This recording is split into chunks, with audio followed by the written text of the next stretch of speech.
G'day, it's Steve Starlo Starling here again with another instalment of my Cutting Edge Fishing Wisdom podcast series, which is available in both video format on YouTube as well as audio-only podcast via all the usual download platforms, Spotify, Apple, Google and the like.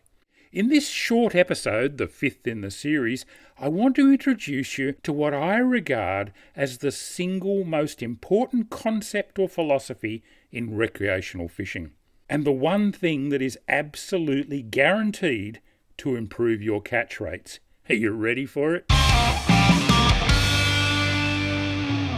I often talk about the importance of finesse in improving your fishing results. In fact, I guess you could say that finesse is my personal mantra for better and more enjoyable fishing. The application of finesse to the fishing process simply means using the lightest tackle practical for any given situation and target species.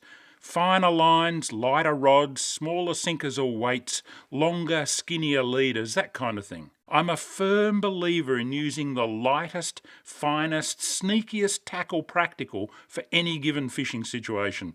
I reckon you'll not only get more bites and hook more fish as a result, but you'll also enjoy the entire process a lot more.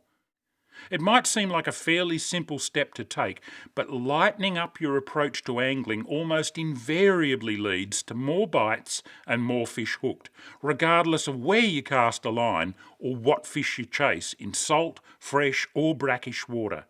Try it. Lighten up. You might be pleasantly surprised at just how effective a little bit of finesse can be when it comes to fooling those fish. But of course you can take the finesse principle too far. If your gear's ridiculously light for the task at hand, you'll end up losing more fish than you land, and that's frustrating. I call this the finesse conundrum. The lighter you go with your gear, the more fish you'll hook, but also the greater your chances of losing those fish. Take it too far and you reach a point of diminishing returns. It becomes a negative-sum game. Choosing the optimum tackle for the task at hand is always a balancing act. We walk a fine line, metaphorically and literally, between light enough and too light. And no one gets it right all the time, least of all me. The finesse conundrum is certainly an interesting subject, and it's one that we'll come back to again and again in this series.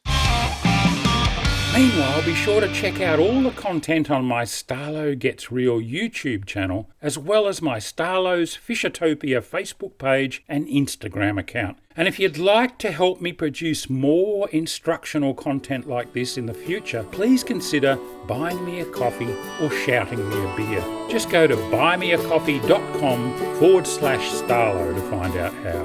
Until next time, tight lines.